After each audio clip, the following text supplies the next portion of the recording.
Episode की शुरुआत में हम देखते हैं कि आरिफ और मिस्टर यूसुफ दोनों बैठकर ब्रेकफास्ट कर रहे होते हैं कि तभी मिस्टर यूसुफ फिर से कहने लगते हैं कि तुमने उस आदमी को अपनी शॉप क्यों दे दी। तो वो कहता है क्योंकि मैं कमाने लगा हूँ और उनकी रोजी रोटी तो हमारी वजह से ही छिन गई ना।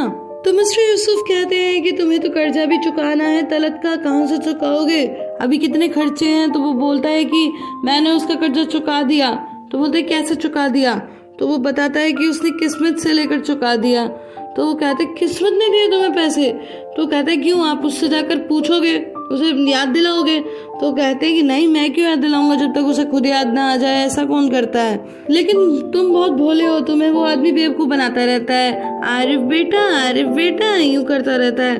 तो वो गुस्सा हो जाता है, बहुत हो गया, बस मैं जा रहा हूँ। एंड गाइस, दोनों बाप बेटी की हमेशा बहस होती रहती है, मुझे तो कभी कभी मजा भी आता है। शीरीन आरिफ की डोर पर नॉक करने ही वाली होती है कि आरिफ खुद ही दरवाजा खोल देता है। तो वो बताती है कि बस मैं आ ही रही थी, चलो साथ में चलते हैं कैफे। तो वो बोलता है नहीं, आज मुझे इनकम टैक्स ऑफिस में जाना है कुछ काम से, तो मैं नहीं जा पाऊंगा। इतने में ज़ेदा भी अर्दा के साथ नीचे आ जाती है। तो वो उससे गुड मॉर्निंग करता है। तो वो कहती है शेम ऑन यू। कहता है क्या हो गया, ऐसा क्या कर दिया मैंने। बोलती है क्या कर दिया, मैंने तुम्हें अपना सबसे अच्छा दोस्त समझा, तुम्हें अपनी लाइफ का सीक्रेट बताया, तुमने जाकर सीधे एमरे को बता दिया। तो वो जाने लगती है ये बोल बाल के। तो आरिफ कहता है नहीं मैं सच कह रहा हूँ, मैं कसम खा के कहता हूँ मैंने कुछ नहीं बताया। लेकिन वो कहती है कि भाड़ में जाओ, और ये बोलते हुए वहां से निकल जाती है। और वो बोलता रहता है हाँ सुबह मेरे पास तो बस यही काम रह गया है ना। अब ज़ेदा मिस्टर अनवर की शॉप के आगे से गुजरती है। तो मिस्टर अनवर कहते हैं कि आ जाओ बेटा, मैं तुम्हारा इंतजार कर रहा था। लेकिन ज़ेदा बोलती है कि नहीं पापा, मैं इसे अपने साथ ले जा रही हूँ, अब से जहाँ भी मैं जाऊंगी इसे साथ ही लेकर जाऊंगी। गाइस, पिछली बार मैंने आपको बताया था ना कि ये लोग कैसे बच्चे छीन लेते हैं, तो इसी डर से ज़ेदा अब अपने बच्चे को एक पल भी अलग नहीं करना चाहती। इसके बाद में हम देखते हैं कि आरिफ और शीरीन भी पीछे आते हैं और मिस्टर अनवर को गुड मॉर्निंग करते हैं। और इसके बाद ज़ेदा भी एक बार गुस्से में पलट कर देखती है। इसके बाद रास्ते में शीरीन आरिफ से कहती है कि सुनो मुझे तुम्हें एक ज़रूरी बात कहनी है। तो वो कहता है कि मैं जल्दी में हूँ, मुझे जाने दो। वो कहती है नहीं रुको एक मिनट, मेरी बात सुनो। पता है, मुझे अच्छी तरह पता है कि ये किसने बताया है। वो कहती है कि किस्मत ने बताया है अमरे को, क्योंकि दोनों के बीच में रिलेशन है। तो कहते हैं कि क्या बातें कर रही हो तुम। तो कहती है कि नहीं, वो आई थी रेस्टोरेंट में मिलने के लिए और फिर वो दोनों साथ में निकल गए थे। तो कहते हैं कि अमरे को कुछ ऑफिशियल वर्क होगा, कुछ कोर्ट से रिलेटेड डिस्कस करना होगा, तो तुम ऐसी बात क्यों कर रही हो। वो बोलती है नहीं, मैं यही नहीं बोल रही, मैंने देखा कि दोनों हाथों में हाथ लेकर निकल गए। तो कहता है कि तुम श्योर हो कि दोनों ने हाथ पकड़ा हुआ था। तो कहती है कि हाँ, दोनों ने हाथ पकड़ा हुआ था, पर मैंने किसी को नहीं बताया क्योंकि कोई मेरी सुनता तो है नहीं, फिर सब समझेंगे कि मैं बस चारों तरफ कान लगाती रहती हूँ, ध्यान देती रहती हूँ, इसलिए मैं तो चुप ही रही। हाँ गाइस, ये तो वो करती ही है। इसके बाद आरिफ किस्मत को कॉल करता है, जिसपे किस्मत कहती है कि भाई मुझे पता है आप नाराज हो, पर एमरे को जानने का पूरा अधिकार है। लेकिन हम बाहर को देखते हैं जो फिर से रात वाले अपार्टमेंट में जाती है और जब डोर नॉक करती है तो डोर को आयला ओपन करती है। आयला गाइस वही है ओल्ड लेडी की बेटी। तो वो पूछती है आप कौन। तो कहती है कि अरे सॉरी, गलती से मैंने गलत जगह पे नॉक कर दिया। अब जाहिर है कि वो तो जानती नहीं थी उसे, और अंदर से मिसेस कैली भी पूछती हैं कि कौन है। तो कहती है ऐसे कोई गलत आ गया। तो वो उतर के जा ही रही होती है कि सामने से नाना आ जाती है और नाना तो उसे पहचान लेती है। तो कहती है कि मिसेस आइले, ये तो वही है जिनके बारे में मैंने कल रात के बारे में आपको बताया था। तो वो कहती है रोको इसे, जल्दी से बाहर दौड़ने लगती है और कहती है कि पकड़ो उसे।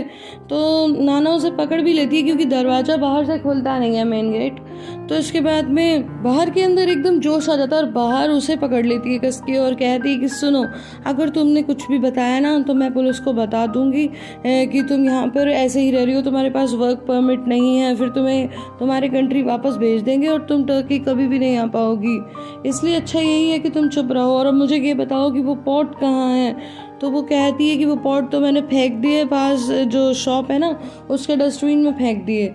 फिर उसके बाद में वो कहती है कि सॉरी, मुझे तुम्हारे साथ ऐसा करना पड़ा, पर मैं सच में बहुत मजबूर हूँ, आई एम सॉरी, प्लीज़ किसी को कुछ मत बताना। वो कहती है ठीक है मैं नहीं बताऊँगी और डोर ओपन कर देती है। उसके बाद बाहर अपने बर्तन निकाल लेती है उस डस्टबिन में। नेक्स्ट सीन में हम देखते हैं कि ज़ेदा मिस फजीलियत के घर जाती है और मिस फजीलियत को कहती है कि आज मैं अर्दा को यहाँ ले आई क्योंकि वो इस उम्र में बैठा बैठा एक ही घर में बोर हो जाएगा, तो मैंने सोचा थोड़ा चेंज हो जाएगा।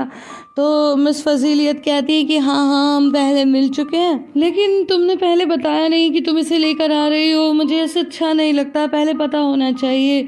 तो ज़ीदा कहती है कि हाँ मैं थोड़े से स्ट्रेस में थी इसलिए आपको बता नहीं पाई, और वैसे भी मेरा बच्चा बहुत ही शांत है, बहुत अच्छे से बिहेव करता है, शरारतें नहीं करता।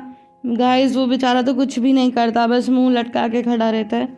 तो एनीवेज मिस फजलियत कहती है कि नहीं ये घर बच्चों के लिए सूटेबल नहीं है, तो जिस पर ज़ेदा कहती है कि हाँ निशान और डोरुक के लिए तो सूटेबल है। तो वो कहती है कि क्या बोलती है कि मुझे पता चला कि आपने निशान और डोरुक को तो घर पर इनवाइट किया है। तो जिस पर वो कहती है कि इनविटेशन अलग बात है, लेकिन इस तरह से एक बच्चे को ले आना अलग बात है, वैसे भी ये तुम्हारा वर्क प्लेस है। तो ज़ेदा कहती है कि ठीक है फिर आज झेल लीजिए, कल से नहीं लाऊंगी। और तभी राइफ भी वहाँ आ जाता है। तो मिस फजलियत कहती है कि राइफ को भी बच्चे पसंद नहीं है। तो राइफ एकदम बोलता है कि मेरे बिहाफ पे मत बोलिए, और वैसे भी जो चीज़ आपको परेशान करती है मुझे बहुत अच्छी लगती है। तो इसके बाद मिस फजीलियत तो वहाँ से चली जाती है। लेकिन गाइस हम नोटिस करते हैं कि अर्दा लगातार राइफ की व्हील की तरफ देख रहा था। एंड गाइस मैं आपको बता दूं कि मिस फजलियत के जाने से पहले ही खुशी से ज़ेदा ने राइफ को गले लगा लिया था कि उसने तो बच्चे को रहने दिया। तो एनीवेज उसके बाद राइफ बोलता है कि तुम्हें ये आइडिया कहाँ से आया बच्चे को लाने का। तो जिस पर ज़ेदा बोलती है कि बस अब तुम मत शुरू हो जाना, अभी तो तुम बड़े हीरो बन रहे थे। तो उसके बाद वो बोलती है चल बेटा चल जल्दी कोट उतार, तुझे गर्मी लगेगी। राइफ अर्दा को बोलता है कि मेरा नाम राइफ है और तुम्हारा, तो वो कुछ भी नहीं बोलता। तो इसके बाद में राइफ कहता है कि तुम इतना बोलती हो इसलिए तुम्हारा बेटा चुप हो गया है, कुछ सीखो इससे। लेकिन ज़ेदा बोलती है कि नहीं इसीलिए चुप नहीं हुआ। फिर बोलती है कि देखो सब बच्चे अलग अलग होते हैं ना दुनिया में, तो मेरा बेटा भी एकदम यूनिक है। एंड सच में गाइस ऐसा सिर्फ एक माँ ही सोच सकती है। तो इसके बाद में राइफ पूछता है कि ये वही है ना जिसके बारे में तुमने पार्क में बताया था। तो वो कहती है कि हाँ। तो कहता है कि ये बहुत प्यारा है, इसे डेली लेके आया करो। तो इसके बाद इतने में ज़ेदा बहुत खुश हो जाती है, लेकिन ज़ेदा को कॉल आ जाती है। तो ज़ेदा तो चली जाती है रूम के अंदर। लेकिन जैसे मैंने बताया कि अर्दा तो व्हील की तरफ लगातार देख रहा था, तो एकदम से आता है और राइफ अपने रूम में जाता है, तो वो भी उसके पीछे पीछे चल देता है। दूसरी तरफ बाहर बताती है कि उसे बर्तन मिल गए हैं। तो ज़ेदा कहती है कि तुम वहाँ ज़्यादा देर मत रुको, जल्दी से वहाँ से निकल जाओ। और क्योंकि थोड़ा सा मुंह पर हाथ रख के अजीब तरीके से बात कर रही थी बाहर, तो बस स्टॉप पे जो आदमी था वो भी उसे ध्यान से देख रहा था। नेक्स्ट सीन में हम देखते हैं कि किस्मत अपने ऑफिस में होती है, तभी उससे मिलने एमरे आता है। तो वो पूछती है कि क्या रहा, तो बोलता है कुछ नहीं। ज़ेदा थोड़ा सा नाराज़ हो गई। फिर किस्मत बताती है कि भाई का फ़ोन आया था और वो पूछ रहे थे कि क्या मेरा और तुम्हारा रिलेशन है। तो वो कहता है तुमने क्या कहा। वो कहती है कि हाँ मैंने हाँ कह दिया। फिर वो पूछती है कि क्या तुम श्योर हो इस फैसले को लेकर, वाकई तुम अपना बच्चा वापस चाहते हो। तो वो कहता है कि हाँ, लेकिन बस ज़ेदा को ये डर लगा हुआ है कि कहीं उसे अर्दा ना लौटाना पड़े। तो वो कहती है कि अगर हम बच्चे को लीगली वापस लेंगे तो फिर हमें ये बच्चा तो देना ही पड़ेगा। एक सीन में हम देखते हैं कि ज़ेदा साफ सफाई कर रही होती है और तभी वो मिस फजलियत के रूम के अंदर आकर उनका क्लोजेट ओपन करती है सफाई करने के लिए। लेकिन जैसे ही वो उसका ड्रॉ खोलती है तो उसे एक बहुत ही सुंदर नेकलेस मिलता है। अब नेकलेस तो दिखाया नहीं जाता, लेकिन बॉक्स से समझ में आ जाता है, जिसे देखकर वो बहुत खुश होती है क्योंकि सभी लेडीज़ को ज्वेलरी तो पसंद आती ही है। इसके बाद उसे वो वहीं रख देती है। लेकिन इतने में मिस फजीलियत आ जाती हैं और कहती हैं कि तुम यहाँ क्या कर रही हो। तो वो बोलती है कि बस मैं यहाँ की साफ़ सफाई कर रही थी, मैं ड्रॉर खोलने ही वाली थी। लेकिन वो बोलती है कि नहीं नहीं इसकी ज़रूरत नहीं है, तुम जाओ जाके बाहर सफाई करो। तो दूसरी तरफ हम देखते हैं कि अर्दा राइफ के रूम में होता है और उसकी एक छोटी सी कार से खेल रहा होता है। तो वो व्हील देखकर सोच रहा था कि शायद राइफ किसी कार पे या व्हीकल पे है। तो राइफ बोलता है कि तुम्हें ये कार पसंद आई है तो तुम ही रख लो, अच्छी लग रही है तुम्हारे पास ये। वो उससे खेल रहा होता है। तो वही हम नेक्स्ट सीन में देखते हैं कि बाहर घर पे आती है और सभी बर्तनों को देखती है। लेकिन गाइस जैसे मैंने आपको बताया था कि रात में उठ करके मिस जेलीवी ने गैस ऑन कर दी थी, तो सारे बर्तन नीचे से जल चुके होते हैं। ये देखकर वो बहुत ही परेशान हो जाती है, घबरा जाती है और फिर ज़ेदा को कॉल करती है और उसे सब कुछ बताती है। तो ज़ेदा बोलती है ये क्या हो गया, कहीं तुम गलत बर्तन तो नहीं उठा लाई। बोलती है नहीं नहीं, नीचे से सारे बर्तन जल चुके हैं। तो वो बोलती है अच्छा ठीक है देखते हैं, सोचते हैं कि क्या करना है। लेकिन ज़ेदा जब पोछा लगा रही होती है तो स्ट्रेस की वजह से वो इतना खो जाती है कि एक ही जगह पे लगातार रगड़ती चली जाती है।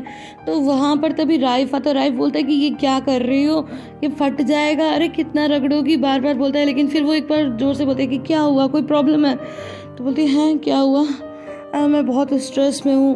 वो पूछने ही वाला होता है कि क्या हुआ, इतने में मिस फजीलियत वहाँ आ जाती हैं और कहती हैं कि क्या कर रही हो तुम, क्या हो रहा है। तो राइफ बोलता है कि अरे अर्दा को थोड़ा बुखार आया है। ये सुनते ही वो घबरा जाती है और बोलती है बुखार आया है तो तुम यहाँ साफ सफाई कर रही हो, चलो चलो तुम घर जाओ। तो वो बोलती है कि क्या मैं जा सकती हूँ। तो बोलती है बिल्कुल, अब क्या तुम अपने बीमार बच्चे को छोड़ के यहाँ काम करोगी, चलो तुम घर जाओ। तो बोलती ठीक है, वो खुश हो जाती है। इतने में वो जाने लगती है अर्दा को संभालने।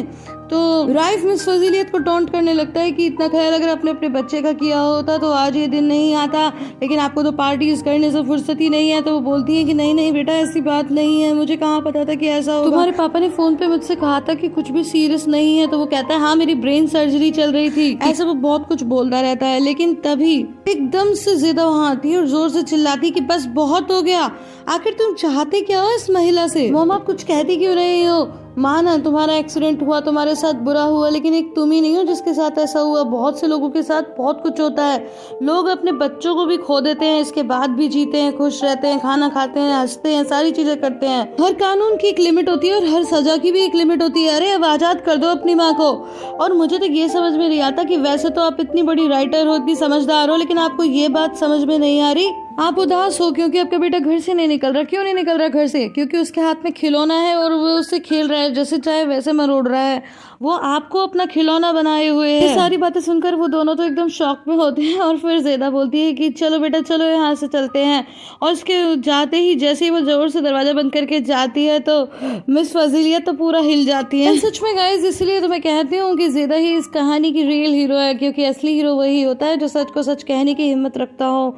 और आखिर उसने रियलाइज करा ही दिया कि मिस फजीलियत अभी तक कहाँ बंधी हुई हैं। वैसे देखा जाए तो मैं इतना ज़्यादा दोष राइफ को भी नहीं दूंगी, क्योंकि एक यंग व्यक्ति जब एक घर में बैठा रहे तो फ्रस्ट्रेट तो होगा ही, और फ्रस्ट्रेशन भी वो अपने किसी एक पर ही उतारेगा, ले देकर उसके पास उसकी मम्मी ही है। गाइस आई होप आपको ये वीडियो पसंद आई होगी। अगर पसंद आई है तो इसे लाइक शेयर एंड कमेंट करना बिल्कुल भी ना भूलें। फिर मिलती हूँ अगली वीडियो में, तब तक के लिए bye bye and take care.